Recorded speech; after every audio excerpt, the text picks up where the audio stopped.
हरे कृष्णा। सभी भक्तों का हार्दिक स्वागत है आज के इस प्रातःकालीन क्लास में। कि कार्तिक महीने के उपलक्ष्य में हम प्रतिदिन श्रीमद् भागवतम के दशम स्कंद से भगवान की भगवान कृष्ण की कुछ विशेष लीलाओं का अध्ययन कर रहे हैं। तो हमने सर्वप्रथम पूतना वध, भगवान ने किस प्रकार पूतना के ऊपर कृपा की उसके बारे में पढ़ा। फिर किस प्रकार ब्रह्मा जी को मोहित किया उसके बारे में पढ़ा। और अभी आज हम पढ़ेंगे 16वें अध्याय से किस प्रकार कालिया का दमन भगवान ने किया।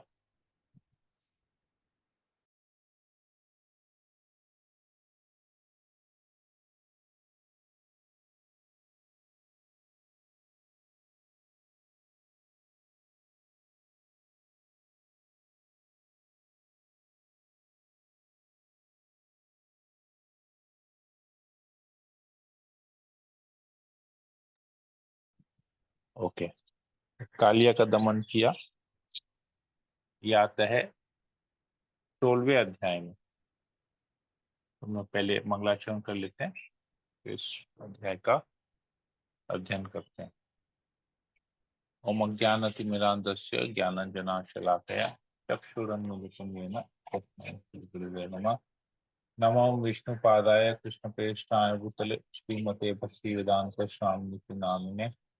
नमस्ते सरस्वती देवे गौरवाणी प्रचारिणे निर्विशेष शून्यदिपास्तारिणे। हे कृष्णा करुणा सिंधु दीन बंधु जगतपते गोपेश गोपिका कांत राधा कांत नमस्ते। सप्त कांचन गौरांगी राधे वृंदावन सुभानुसुते देवी प्रणाम प्रिय। वंशाकल्पतरुभ्यश्च कृपा सिन्धुभ्येव च पतितानां पावनेभ्यो वैष्णवेभ्यो नमो नमः। जय श्री कृष्ण चैतन्य प्रभु नित्यानंद श्री अद्वैत गदाधर शिव हरे कृष्णा कृष्णा कृष्णा हरे हरे हरे राम राम राम। श्री मंगलाचरण की जय।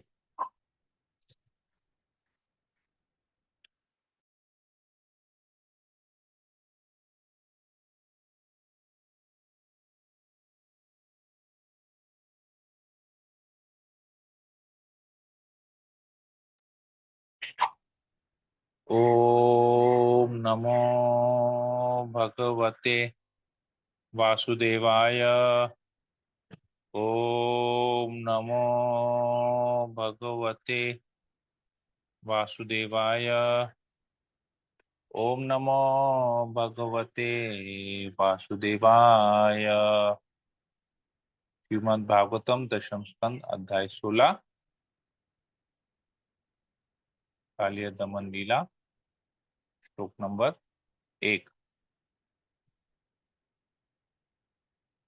श्री शुक उवाच विलोक्य दूषितां कृष्णां कृष्ण कृष्णाहिना विभु तस्या विशुद्धिम अन्विच्छन् सर्पम तम उदवासयत्।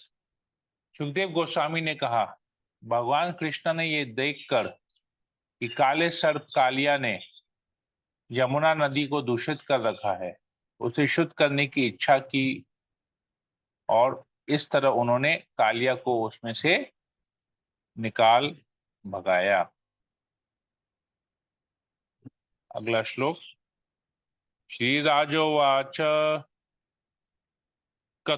कथम अंतर्जले गाधे न्यागृणात् भगवान अहिम सवै बहु युगावासम यथाशिद विप्रकथ्यताम। राजा परीक्षित ने पूछा, हे विद्वान मुनि, कृपा करके यह बतलाएं कि किस तरह भगवान ने यमुना के अगाध जल में कालिया नाग को प्रताड़ित किया और वह कालिया किस तरह अनेक युगों से वहां पर रह रहा था। तो दो प्रश्न पूछते हैं, किस प्रकार भगवान ने कालिया को वहां से भगाया।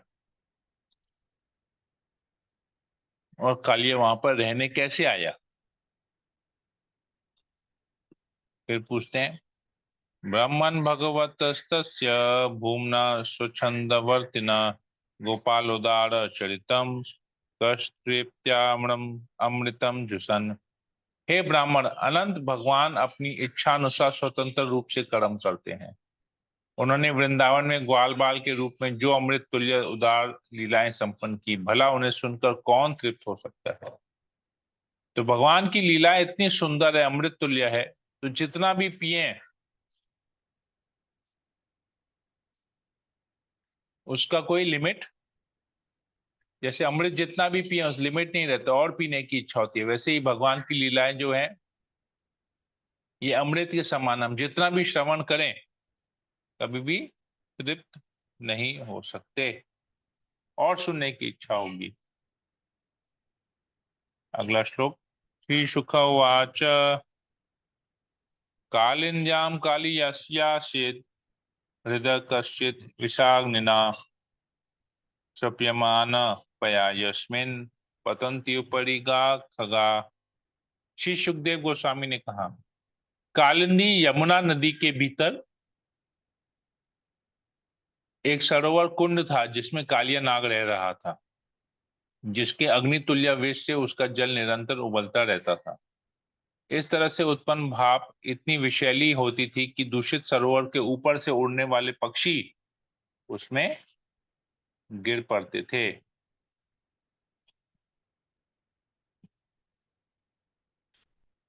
अगला श्लोक। विप्रुष्मता विशदोर्मि मारुतेनाभिमर्शिता म्रियन्ते तीरगायस्य प्राणिना स्थिर जंगमा।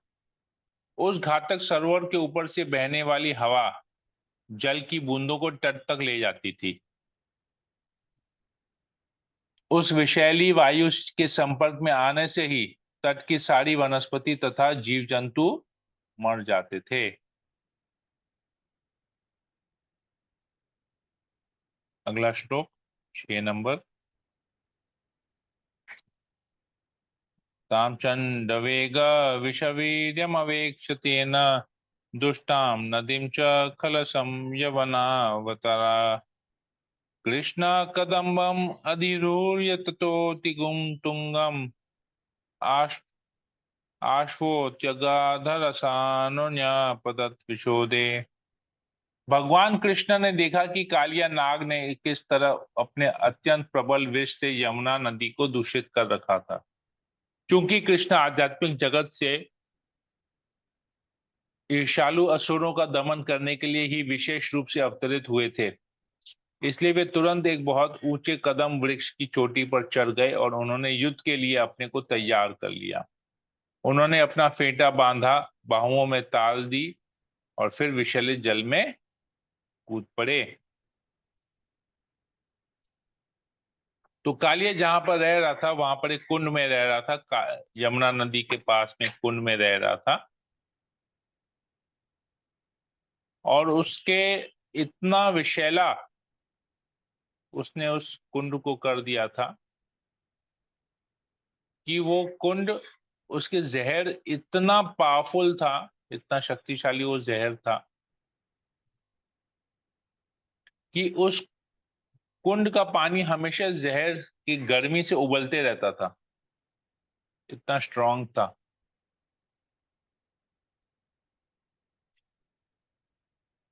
कोई भी पक्षी अगर उसके ऊपर से उड़ता था तो वो उस केवल वहां का हवा भी, उस कुंड के ऊपर जो हवा थी वो भी इतना जहरीला हो गया था, कोई पक्षी केवल अगर वहां से उड़ता भी था हवा में तो वो भी नीचे गिर जाता था, मर जाता था। जहर का इतना प्रभाव था, हवा को भी उसने इतना जहरीला कर दिया था। हवा जब वहां बहती थी तो हवा जब नदी के तट पे जाती थी तो अपने साथ कुछ पानी के, उस कुंड की कुछ बूंदों को भी लेके जाती थी, और तट पे के आसपास जितनी भी वनस्पतियां थी वो भी सब जल गई थी, इतना विषैला था वो।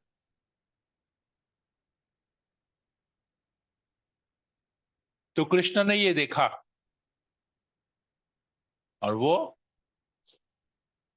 सोचे अभी समय आ गया कालिया को यहां से भगाने का। तो भगवान कहते हैं, मैं गीता में भगवान कहते हैं, साधुओं की रक्षा करने के लिए और दुष्टों का विनाश करने के लिए मैं अवतरित होता हूं। तो यहाँ पर कालिया दुष्ट है और व्रजवासियों को, जो कि साधु हैं, उनको परेशान कर रहे कालिया। तभी भगवान आए हैं।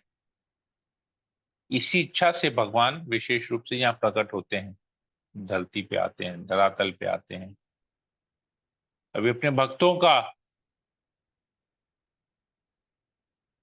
संरक्षण करने के लिए भगवान यहाँ पर अवतरित हुए हैं और अभी वो कालिया को वहां से भगाएंगे। तो भगवान ने क्या किया, कदम्ब के वृक्ष के ऊपर चढ़ गए, अपने फेटा बांध दिया, कमर में से बांध दिया, ऐसे ऐसे किया, बाहुओं को ताल दिया और तुरंत उस विषैले जल में, यमुना में कूद पड़े।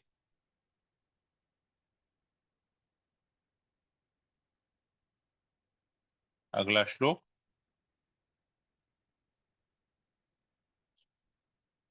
सर्परदपुरुषसार निपत वेग संक्षोभितोरग विचोष्वस्ताम्बुरशी पार्यक्लुतो विषकसाय विभीषणोर्मेर धावन धनुषतम अनंत बलस्य किम तत्।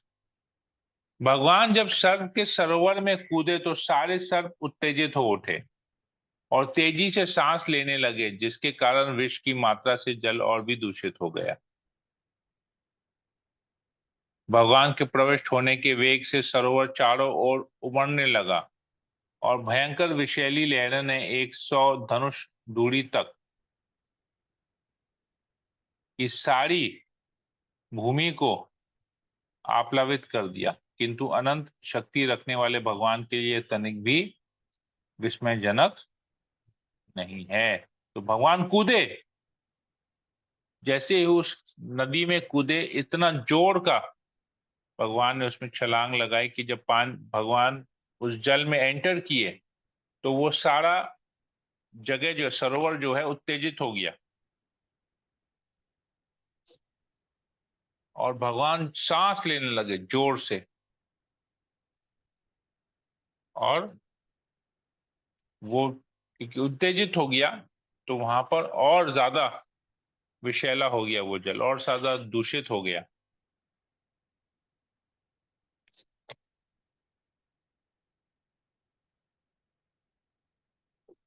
और भयंकर विषैली लहरें, बहुत लहरें उत्पन्न हुई वहां पर। और वो लहरों ने क्या हुआ, 100 धनुष दूरी तक की सारी भूमि को आप्लावित कर दिया।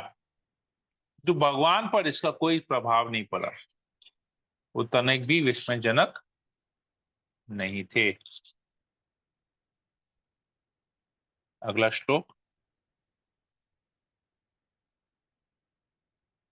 तस्या रते विहरतो भुजदंड गुर्ण वार्गो शमंग वरवारण विक्रमस्य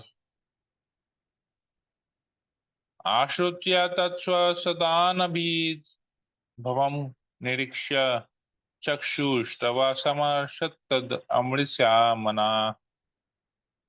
कालिया सरोवर में कृष्ण अपनी विशाल बाहें घुमाते और तरह तरह से जल में गूंज पैदा करते हुए शाही हाथी की तरह क्रीड़ा करने लगे। जब कालिया ने ये शब्द सुने तो वह जान गया कि कोई उसके सरोवर में घुस आया है। वह इसे सहन नहीं कर पाया, अतः वह तुरंत ही बाहर निकला। तो ये जब पानी में कृष्ण तैरने लगे, जल में बाहें घुमाते जल में तैरने लगे और उस जल से एक गूंज, एक वाइब्रेशन निकला, साउंड वाइब्रेशन ने गूंज पैदा की कृष्ण ने। और वो गूंज का प्रभाव इतना ज्यादा था, जिस प्रकार हाथी चलता है तो कैसे धरती वाइब्रेट होती है, एक साउंड वाइब्रेशन होता है, उसी प्रकार जब कृष्ण उस नदी में तैर रहे थे अपनी बाहें घुमा रहे थे, तो एक साउंड वाइब्रेशन, एक गर्जन जैसा हुआ, और ये गर्जन कालिया को सुनाई दिया, और कालिया ने तुरंत ये रियलाइज किया, ये महसूस किया कि कोई उस सरोवर में घुसा तो है, इतना आवाज कर रहा है तो कोई तो है शक्तिशाली, मैं बर्दाश्त नहीं करूंगा। और वो बाहर निकला कि देखूं कौन आया है यहाँ पर। अगला श्लोक 9 नंबर।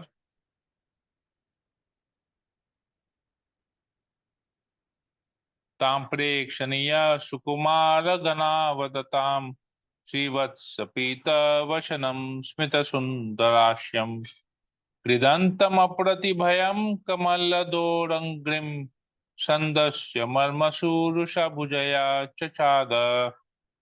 कालिया ने देखा कि पीले रेशमी वस्त्र धारण किए श्री कृष्ण अत्यंत सुकोमल लग रहे थे। उनका आकर्षक शरीर सफेद बालों की तरह चमक रहा था। उनके वक्षस्थल पर शीवत्स का चिन्ह था। उनका मुखमंडल सुमधुर हंसी से युक्त था, और उनके चरण कमल के फूलों में चरण कमल के फूल के गुंछे के सदृश थे। भगवान निडर होकर जल में क्रीड़ा कर रहे थे। उनके अद्भुत रूप के बावजूद ईर्ष्यालु कालिया ने कुद्र होकर उनके वक्षस्थल पर दस्त दिया, और फिर उन्हें अपनी कुंडली में पूरी तरह से लपेट लिया। कालिया ने एक इतना सुंदर भगवान के इतना सुंदर रूप का दर्शन किया। पीले रेशमी वस्त्र, भगवान ने पीले रेशमी वस्त्र धारण किए थे। उनका शरीर चमक रहा था, जिस प्रकार सफेदी से चमक आती है, सफेद बालों से चमक आती है, भगवान का शरीर भी वैसे चमक रहा था। भगवान के वक्ष स्थल पर श्रीवत्स का चिन्ह था। मुखमंडल में हंसी थी, चेहरे में एक हंसी थी। उनके जो चरण कमल है, तो उनके जो चरण है वो कमल के फूलों के जैसे, बहुत सारे कमल के फूल एक साथ रखते हैं, कितना सुंदर लगता है। कमल के फूलों का अगर हम एक बुके बनाते हैं, कितना सुंदर लगता है, उसी प्रकार भगवान के चरण लग रहे थे उसे। भगवान निडर होकर क्रीड़ा करे, तो उसे कोई डर नहीं था। कृष्ण भाई भगवान है, क्यों किसी से डरेंगे। तो कालिया ने ये देखा, इतना सुंदर रूप देखने के बावजूद भी, क्योंकि कालिया में ईर्ष्या भरी हुई थी, तो वो भगवान के सुंदर रूप को अप्रिशिएट नहीं कर पा रहा था। इतना अद्भुत रूप जो भगवान कृष्ण का था, उसको अप्रिशिएट नहीं कर पा रहा था, और क्रुद्ध होकर उसने वक्ष स्थल पर डस लिया, और फिर अपने कंडली में भगवान को पूरी तरह से लपेट लिया।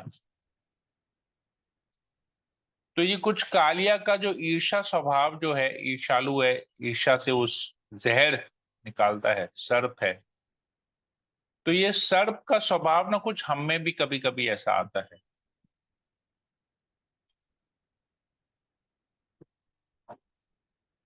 हम कभी कभी ना भगवान की लीलाओं को अप्रिशिएट नहीं करते, संशय करते हैं कि ये क्यों किया भगवान ने ऐसे, ये ठीक नहीं किया भगवान ने ऐसा।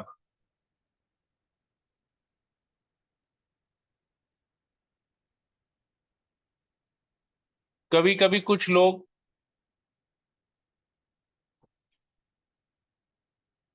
भगवान का विग्रह रखते हैं घर में, परंतु उनका श्रृंगार नहीं करते हैं, भगवान को भोग नहीं लगाते हैं। क्यों भोग नहीं लगाते? क्योंकि वो लोग कुछ ऐसा खाते हैं जो भगवान को भोग लगाने लायक नहीं होता है। स्वयं खा रहे हैं परंतु भगवान को नहीं खिलाते, और ऐसी चीज खा रहे हैं जो कि नहीं खानी चाहिए, भगवान को वो भोग नहीं लगता है, परंतु खाते हैं। तो ये भी ईर्ष्या का प्रतीक है। ये जो एटीट्यूड है ये भी ईर्ष्या का प्रतीक है। हम कुछ ऐसा खा रहे हैं जो भोग नहीं लग सकता है। भगवान नहीं खा रहे तो क्या हम तो खाएंगे ना। ये ईर्ष्या का एक, हालांकि मात्रा कम है परंतु ईर्ष्या का ही प्रतीक है। कुछ लोग, कोई भक्त अगर बहुत ज्यादा अधिक सेवा करता है तो कुछ भक्त लोग ऐसे होते हैं जो उसकी सेवा को नहीं देखते हैं कि वो कितना सेवा कर रहा है, कितना समय निकाल के कितने श्रद्धा से सेवा कर रहा है। उसकी सेवा में त्रुटि निकालने में लगे हुए रहते हैं कि ये क्या गलत कर रहा है, हम ये देखें। सेवा को नहीं देखते, उसकी गलतियों को देखते हैं, उसकी त्रुटियों को देखते हैं। ये ईर्ष्या है।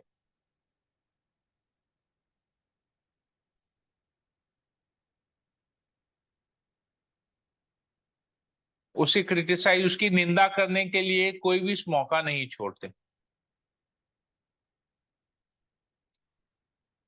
तो ये सब चीजें हमारे ऊपर लागू होती हैं। हमको देखना चाहिए कि क्या हमको कृष्ण कथा सुनने में आनंद आता है, क्या हम अपने रूटीन को, अपने दिनचर्या के रूटीन को इस तरह एडजस्ट कर सकते हैं कि हम कृष्ण कथा सुन पाएं।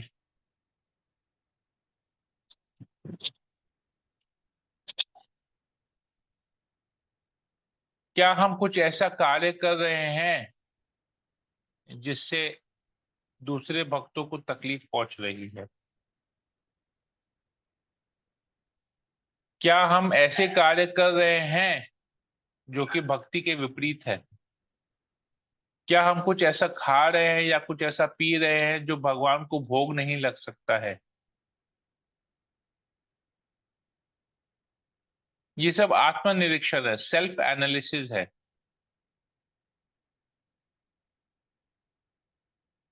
अगर हम ऐसा कर रहे हैं, कुछ ऐसा खा रहे हैं, कुछ ऐसा पी रहे हैं जो भगवान को भोग नहीं लगता है, तो ये भगवान के प्रति ईर्ष्या का प्रतीक है। क्या हम दूसरे लोगों को तकलीफ पहुंचा रहे, निंदा कर रहे हैं दूसरे लोगों की, तो ये कालिया की जो ईर्ष्या है कृष्ण के प्रति, ये उसका प्रतीक है। क्या हम भगवान की सेवा नहीं कर रहे हैं, अपने लिए हर त्योहार के लिए या हर ओकेजन के लिए, हर शादी के लिए प्रति वर्ष कितना कुछ खरीदते हैं, शॉपिंग करते हैं अपने लिए। पैंट शर्ट लेते हैं, कुर्ता पैजामा लेते हैं, सूट्स लेते हैं, फुल सूट लेते हैं, साड़ियां लेते हैं, सलवार सूट्स लेते हैं, ड्रेस लेते हैं, ड्रेस मटेरियल खरीदते हैं, ज्वेलरी खरीदते हैं, मोबाइल फोन खरीदते हैं, अच्छी अच्छी चीजें खरीदते हैं। तो जितना कुछ हम अपने ऊपर खर्चा करते हैं, तो क्या भगवान के लिए उतना करते हैं? या भगवान को चलो जन्माष्टमी में एक वस्त्र दे दिया तो ये हो गया भगवान का, काफी है। एक ड्रेस, दो ड्रेस भगवान के लिए काफी, एक दिवाली में पहना दिया, एक जन्माष्टमी में नया पहना दिया, बस हो गया। खुद 100 प्रकार के व्यंजन कर रहे हैं, ये खा रहे हैं, वो खा रहे हैं, परंतु भगवान को भोग नहीं लगा रहे हैं। ये सारी ईर्ष्याएं, ये सब ईर्ष्यालु आदतें हैं। अप्रिशिएट नहीं कर रहे हैं भगवान की सुंदरता को, भगवान की लीलाओं को, भगवान की कृपा को। तो भगवान इतने कृपालु हैं कि वो अर्च विग्रह के रूप में हमारे समक्ष प्रकट होते हैं, मूर्ति रूप में, अर्च विग्रह के रूप में। अब चाहे वो लकड़ी का हो, चाहे मेटल का हो, चाहे पत्थर मार्बल का हो, कितने कृपालु है भगवान, ये सब रूपों में अपनी विभिन्न शक्तियों द्वारा प्रकट होते हैं हमारे समक्ष, अपना धाम छोड़ के यहाँ पर आते हैं और हमसे सेवा ग्रहण करते हैं। क्या चाहते हैं भगवान? जब मूर्ति रूप में बैठते रहते हैं, विग्रह रूप में रहते हैं, वो साइलेंट रूप होता है भगवान का। भगवान किसी प्रकार से कुछ बोलते नहीं है हमको कि आज मुझे ये खाने की इच्छा है, आज तुमने जो सब्जी बनाई है इसमें नमक कम है, फुलके में जो रोटी बनाई है उसमें घी नहीं लगा हुआ है, सूखा सूखा फुलका है, आज इसमें सब्जी में मिर्ची ज्यादा है, चावल फीका है। नींबू पानी बनाया, इसमें तो नींबू है ही नहीं। सैलेड दिया, इसमें मसाला नहीं डाला है, चाट मसाला नहीं डाला है, कैसे खाऊंगा खीरा टमाटर का सैलेड। भगवान ये सब शिकायत नहीं करते हैं। हम जो भी भगवान को भोग लगाते हैं, तुलसी पत्ता रख के भगवान उसको चुपचाप ग्रहण कर लेते हैं। क्या कम क्या ज्यादा, खुद खाएंगे 6 पूड़ियां, भगवान को भोग लगेगी 1 पूड़ी। खुद खाएंगे पेट भर के चावल, भगवान को लगेगा 1 कटोरा चावल। खुद कटोरा भर के सब्जी खाएंगे, भगवान को 1 चम्मच सब्जी का लगा देंगे। अरे भोग ही तो लगाना है ना, थोड़ा थोड़ा ही तो सब डालना है। समझने की बात है। तो ये सब एटीट्यूड जो हमारा है, ये सब ईर्ष्या का प्रतीक है। इस प्रकार का एटीट्यूड अगर हम रखते हैं तो हम भक्ति में आगे नहीं बढ़ पाए। कालिया में और हमें कोई फर्क नहीं है। खाली कालिया का जहर का मात्रा ज्यादा है, हमारा जहर का मात्रा कम है, परंतु जहर दोनों के अंदर है। कालिया के अंदर भी जहर है, हमारे अंदर भी वही जहर है। हम अप्रिशिएट नहीं कर पा रहे हैं। भगवान कृपा करने के लिए, हमसे सेवा लेने के लिए हमारे बीच समक्ष प्रकट हुए हैं, हमारे परिवार में आए हैं, हमारे घर के अंदर आए हैं। हमको लगता है कि हम भगवान की मूर्ति को खरीद के लाए हैं पैसे देके। सबसे पहला, सबसे बड़ी गलती हमारी यही है। हमको लगता है हम खरीद के लाए हैं। तो वो धन कमाने की शक्ति भी भगवान से आती है, हम ये भूल जाते हैं। वो बुद्धि भी, भगवान को लेके आने की बुद्धि भी भगवान से आती है, कि हम विग्रह भगवान के श्री विग्रह को अपने घर में रखें, उनकी सेवा करें। सेवा करने की शक्ति भी भगवान से ही आती है। उसमें भी हम अपने लिए कितना समय निकाल रहे हैं और भगवान को कितना समय दे रहे हैं। एनालिसिस, आत्मनिरीक्षण करना पड़ेगा।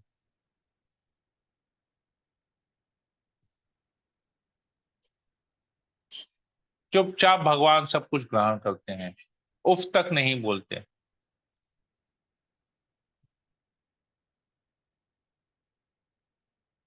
ये भगवान की विशेष कृपा है हमारे ऊपर। तो हमको कैसे करना है, क्या करना है, ये हमको आत्मनिरीक्षण करना पड़ेगा, और उसी प्रकार से अपने स्वभाव को ठीक करना पड़ेगा। जहर निकालना पड़ेगा अपने, हमारे अंदर जो कालिया के समान जो जहर है, ईर्ष्या है, चाहे वो किसी भी मात्रा में हो, हमको उस जहर को निकालना पड़ेगा। हरे कृष्णा। तो हम यही तक ही रखते हैं आज, इसमें और आगे कल चर्चा करेंगे। हरे कृष्णा। किसी वक्त कोई प्रश्न हो, कुछ बोलना हो। नो प्रभु, हरे कृष्ण। और किसी को कुछ पूछना है, हाँ या ना बोलिए, जल्दी जल्दी हो जाएगा। नहीं प्रभु जी, ओके। क्लियर। अंजू मित्तल माता जी, ठीक है, सबके लिए सब कुछ क्लियर है। हाँ ओके। जी। विनीत मंडल प्रो।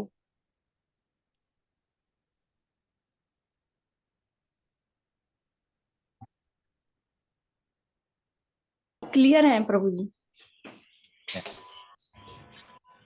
ठीक है। Geetu, you want to ask anything? Hare Krishna Prabhu ji. Hare पूछना कृष्ण। चाहिए अगर आपकी है ना, तो 2 शब्द गा लूं। ओके, ठीक है, यू कैन सिंग। माता जी एक छोटा सा भजन करेंगी, खुद का लिखा हुआ, भगवान की स्तुति के लिए। खुद का लिखा हुआ है ना ये, बचपन का ही है, इसलिए मैंने ठीक कहा। है, ओके, कर सकते हैं। हरे कृष्णा। आया हूँ शरण तेरे, चरणों में लगा लेना,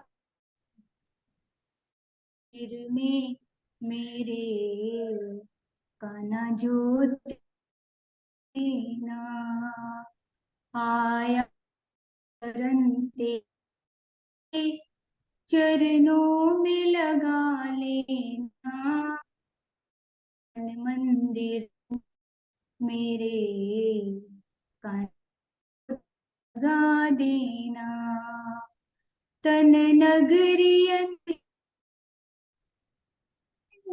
मन विषय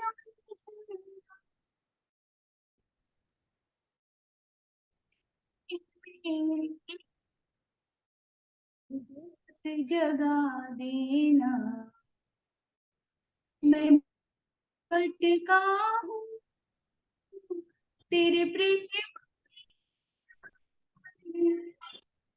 तुझे छोड़ कर जा,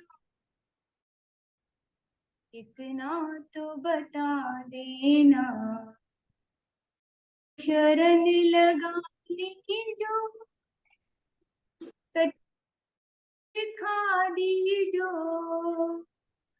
स्वामी वक मेरी बिगड़ी बना देना, आया हूँ शरण तेरे तो में लगा लेना, मन मन मेरे प्रभु ज्योत जगा।